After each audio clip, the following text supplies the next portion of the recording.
Before tonight's horrors unfold, drop a comment and let us know where in the world you're tuning in from. Your support keeps the horrors alive. Let's begin.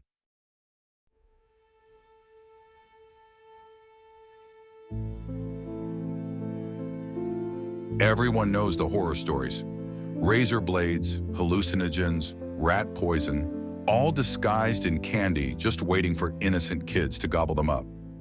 It's all nonsense, of course. Sure, there are a few isolated incidents where some sicko does something like that, but the whole tainted candy myth is an enormous exaggeration at best. No, the reason I say you should check your kids' candy is very, very different. It was the Halloween of '09. I was only 14.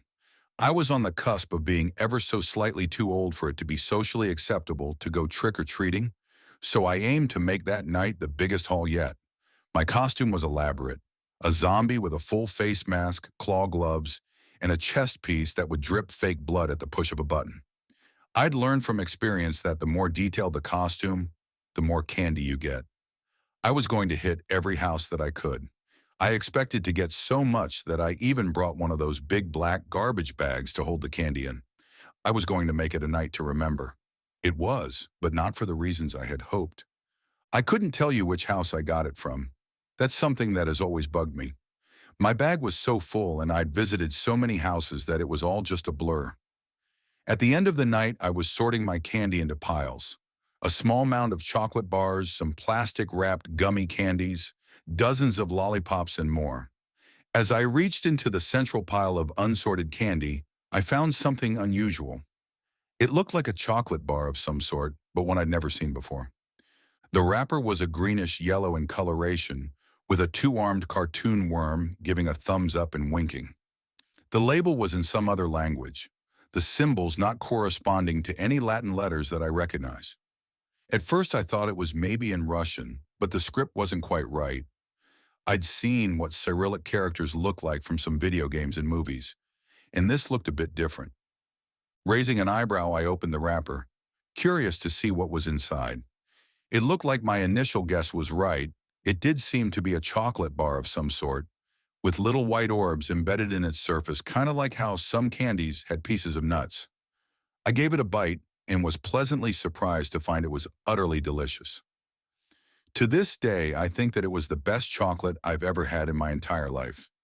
Being a 14-year-old, I didn't have the best impulse control. I gobbled the whole thing down in about 30 seconds, tossing the wrapper aside and searching for more in the pile of unsorted candy. I didn't find any more, though, and resigned myself to disappointment. I figured I'd ask around at school, bringing the wrapper to see if anyone else had gotten lucky. Maybe I could offer some of my less enticing candy as a trade. After finishing my sorting and eating a few more pieces of candy, I finally headed off to sleep, my stomach full and my heart happy. It had been a great day. The next morning I made sure to pack the empty chocolate wrapper so I could ask around at school and brought some extra candy for trade.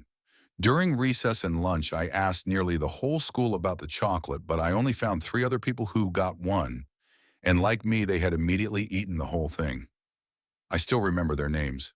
Jay Aramy, a lanky, bespectacled kid from my chemistry class, Ashley, a girl with dyed blue hair who I'd seen around but never really talked to, and Lee, a track and field athlete who I shared math class with. They all agreed that it was by far the best chocolate they'd ever had, and had also been hoping to find some more. However, it seemed like the trail ended there. None of them remembered which house gave them the chocolate bar either. I was a little sad, but ultimately it wasn't the end of the world for me. It was just some candy after all. It took a few weeks for me to notice anything strange. I had long since forgotten about the candy bar, and now that Halloween had come and gone, it was back to the daily routine of school and homework. One morning I woke up to find myself feeling very thirsty. It felt like I had been walking in the desert for days, so I immediately got up to get something to drink. Normally with breakfast I would have milk or orange juice, but that day I decided I would just have a big glass of water. And then another, and another. After 3 glasses, I was finally satisfied. My mom eyed me with confusion. "Feeling a bit dehydrated, honey?" she asked. I nodded, a little embarrassed. I'm not sure why. I just felt really thirsty this morning, I responded. She smiled and said smugly, well, at least it's not soda or energy drinks. Those things will rot your teeth, you know. I rolled my eyes and finished my breakfast, getting ready for school, bringing 2 bottles of water with me. That day during chemistry class, our teacher announced that Friday there would be a school day-long field trip to the local lake, where a fish and wildlife representative would talk about the native ecosystem and the environmental impact of pollution. It wasn't mandatory, but students who went and wrote a paper about it would get extra credit. The teacher said that anyone who wanted to go should raise their hand, and instantly I found myself lifting mine. Jeremy did too, and I detected the faintest hint of confusion on his face. I also felt a little bewildered. I'd never really been particularly interested in environmentalism or anything like that, and it's not like I needed the extra credit. But something about the field trip seemed to call to me, like I was meant to go there. The rest of the week passed agonizingly slow. I found myself constantly thinking about the lake, about its cool green waters rippling gently in the breeze. Every morning, I would wake up thirstier than the last until my mom was starting to grow concerned about my water intake. I bought one of those huge water bottles that athletes use, and I noticed that Jeremy and Ashley had as well. Lee already had one, but I noticed him drinking from it more often than normal in math class. Finally, Friday came around, and the small number of students going to the lake got into the school bus. I couldn't help but notice Lee and Ashley were coming too, but I was quickly distracted by the thought of the lake. I'd never been one for water. It was fun to go to the pool once in a while. Sure, but I'd never been obsessed over it. However, all I could think of during the bus ride to the lake was how good it would feel to just dive into its shimmering water, to sink all the way to the bottom and stay there, surrounded by fish. When we finally arrived, the fish and wildlife guy had us all sit down on the grass. He told us about pH levels, showed us a preserved frog with too many legs, and passed around photos of some of the garbage he had found on the water's edge. I wasn't paying attention, though. I was just staring out at the lake, hypnotized by its gentle waves. I thought about how nice it would feel on my skin, in my mouth. Before I knew what I was doing, I was standing up, walking towards the lake. I could faintly hear the chaperone yelling at me to come back, and some of the other students murmuring in confusion. But I wasn't focused on that. It was just background noise.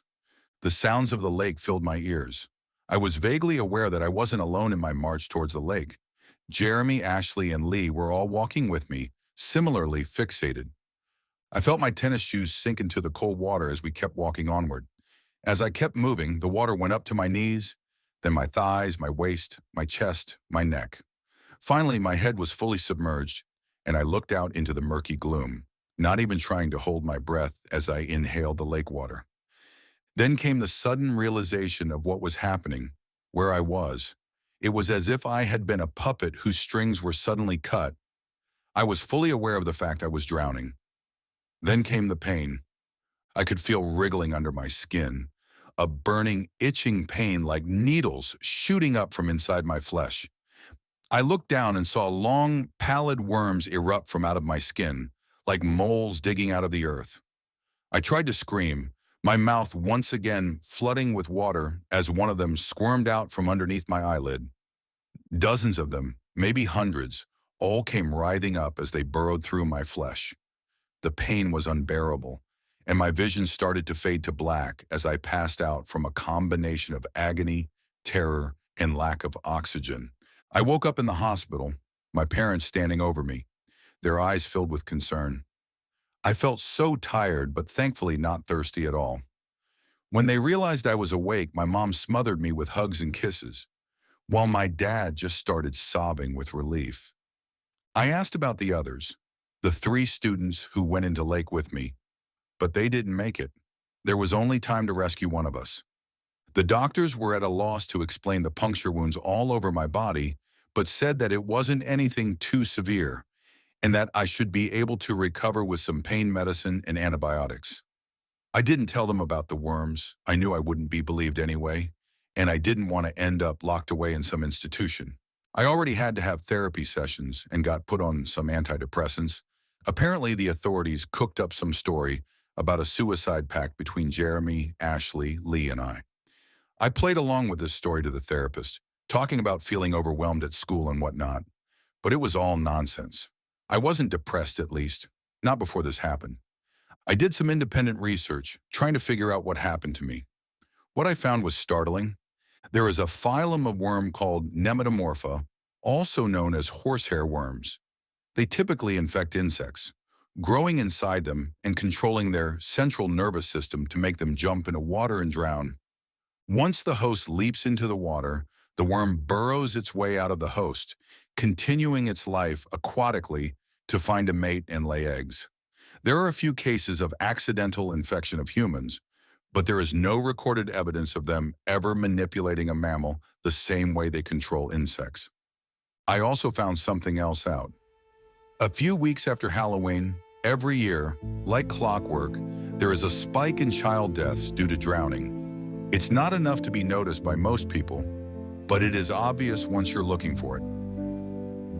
So I'll say to you again, always check your kids' Halloween candy. If you find a greenish yellow chocolate bar with writing in a language you've never seen before, don't let them eat it.